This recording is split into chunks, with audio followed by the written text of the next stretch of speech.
Hi there, Stephanie here. For those of you who don't know me, I'm Stephanie Good. I am a fitness teacher, gospel preacher, and a health coach. I'm also a certified natural health professional. But I had some exercises that I wanted to show you today because I want to help you believe in yourself and know that you can. How many times have you seen someone else working out and you only wish that you could do what they could do, but there's just something about you that keeps you from it? Well, I'm here to show you how you can do that, because yes, you can. I understand. I get you. I know what it's like to want to do the things I used to do, or to be able to do the things that I see others do, because I want to get fit. I want to get strong. I want to get healthy, just like everybody else. And guess what? There are so many ways to do that. But for those of you who want to do it the way that some of the other people do, or the way you used to do, let me see if I can help you. You know that I understand. I have both hips replaced, both knees replaced. I've had neck surgery. I have osteoarthritis. I get it. But we can do it. So 4 exercises I want to show you: push-ups, jump squats, sit-ups, and burpees. Woo! How many of you are excited about that? How many of you love burpees? I love and hate burpees. They're difficult. I won't lie about it. But so I think we pretty much know what a burpee looks like, but just in case you don't, it's going to be like this. You come down, we're going to pop feet out, pop feet in, we jump up, right? How many of you love that? But how many of you cannot do that? That's what I want to show you. Here's one success option. If you still want to go down to the floor, you can. You're going to come into that squat, bring your hands down, you're going to walk those feet back, and then walk them back in, and you're going to come up on your toes. Or you're going to come into the squat, walk the feet back, walk the feet up, and simply bring your arms up or jump. It's totally up to you. And the pace that you do it at is totally up to you, okay? Everyone's endurance and stamina is totally different, so you do you, okay? Because yes, you can. The other option is going to be with a chair. And I'm going to set that on my mat so that my chair doesn't slide around on me. All right, so that's going to look like this. You're going to bring the feet out to the side of the chair, okay? You're going to come down into that squat. You're simply going to walk those feet back into that straight line, walk them back up, and then come up. That's one way. Second way, come down, walk feet out, walk feet in, come up on toes, back down. Third option, we're going to come down, walk feet out, walk feet in, and jump. Or fourth option, come down in that squat, pop the feet out, pop the feet in, up, or come up on toes, or just left arms. That's 4 options. That's about 6 options of how to do a modified burpee. The other exercise is going to be the jump squat.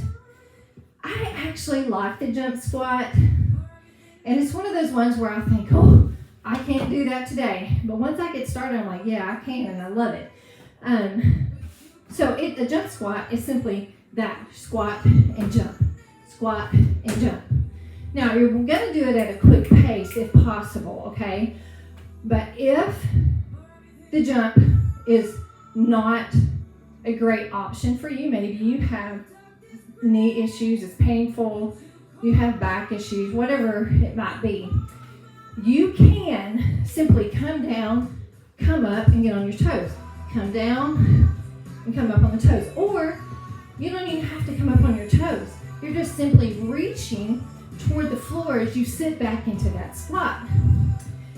If you have back issues, herniated discs, things like that, or it's too painful for your knees, guess what? You don't have to go deep into that squat. You can simply come here like you're going to pick something up, come up on those toes, and you can take this at your own pace. It can go slower or you can go faster. You don't even have to come up on your toes. Or you say, I want to do it, I want to touch the floor, but I can't go that fast. Great. Come here, take it slow. But just make sure that You're getting your good form. You're getting the exercise. That's all that matters, because guess what? You can. Yes, you can. Okay, third exercise is going to be the push-up. Well, I mean, push-ups are pretty self-explanatory. As you know, we're going to be on the floor into that plank position. We want to make sure that we have a straight back. Our hands are under our shoulders. We're on our toes, and we simply do that push-up. We can go down on our knees. We can lift the feet, do push-ups from there. Or if that's still not a good option for you, you can grab your chair. The good old trusty chair here. Love the chair. There's a lot of modifications you can do with the chair. But it's going to be the same thing. You're going to take those feet out into that plank position. So see where I'm a straight line, okay? We don't want to be here, which is what I often see. And we don't want to dip. So I'm allowing my belly to fall toward the floor. But from here, I can go ahead and do my push-ups from here. Or I can do push-ups on a wall. I can do push-ups on a countertop, on a block. There are so many ways, on the steps on your front porch, on if you have a hill that slopes, guess what? Get on that hill and put your hands on the incline, and that's going to make your push-up even easier. So here's a push-up from the wall. So we're going to put the hands by our chest right here and just under the shoulders. So when we push out, they're going to be in alignment with our shoulders, okay? So here's what that looks like on a wall. So I'm going to put my hands on the wall. I'm going to walk my feet back, make sure that my hands are lined up underneath my shoulders. I'm on my toes, and from here, I'm going to push up. So here's what to watch for. So we want to make sure that when we're doing the push-up and we're going to the wall, that we aren't sticking our neck out, okay? This isn't the time to stick your neck out. You will strain your neck. So you want to make sure you keep your neck in alignment when you do that push-up. So it might look like this. If I were in a chair, if I want to push down when I'm going to do my push-up, oftentimes people will reach their neck instead of actually doing the push-up. So be aware of that. And when you're on the wall, the closer your feet are toward that wall, the easier the push-up is going to be.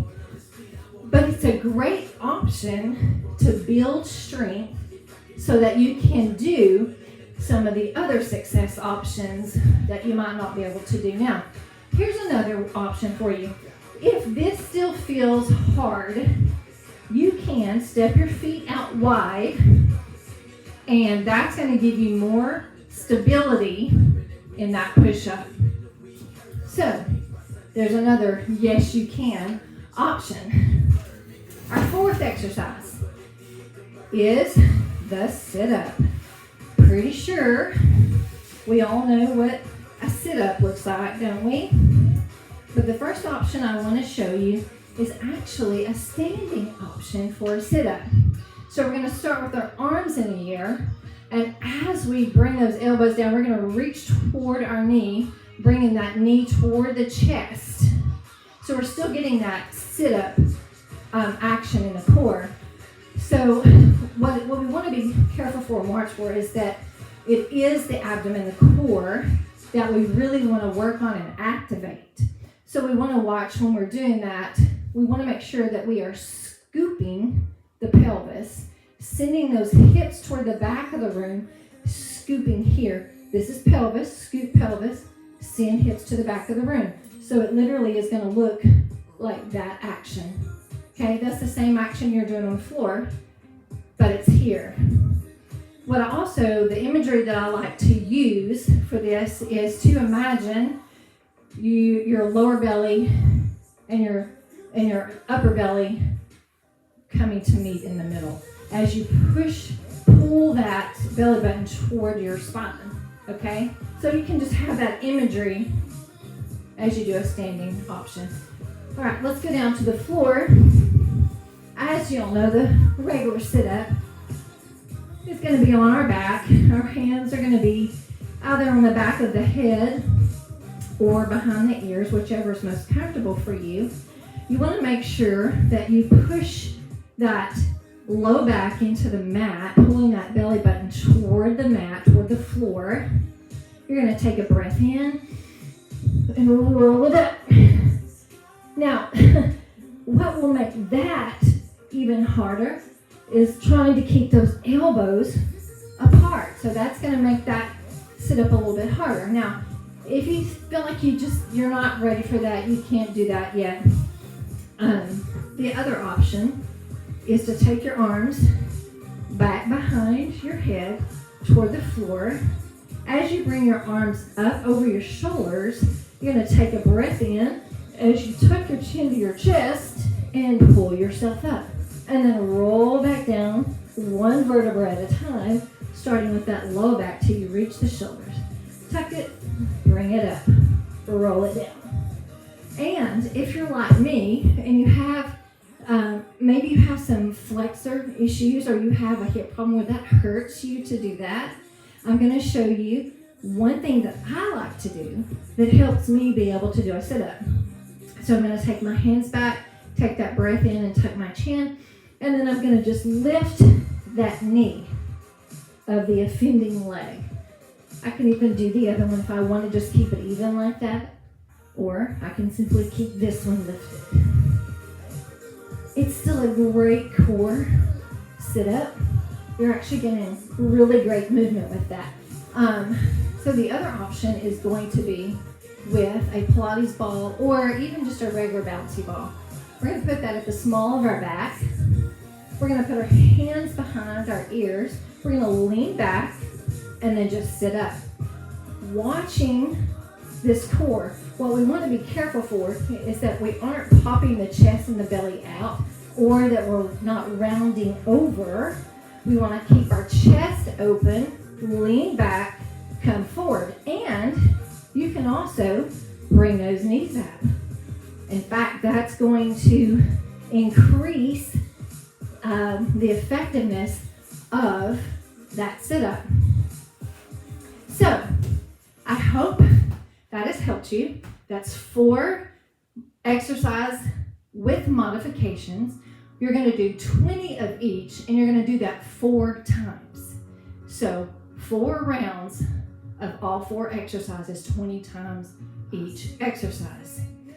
I hope that it's helped you because like I said before, yes, you can. Don't let your injury, well, be careful with injuries, but don't let your mind especially tell you that you can't do something. Because where there's a will, there's a way. You've heard it said. Find a way, and if I can help you, let me know. I love modifications because I'm the modification queen. So hit me up. Let me know how I can help you.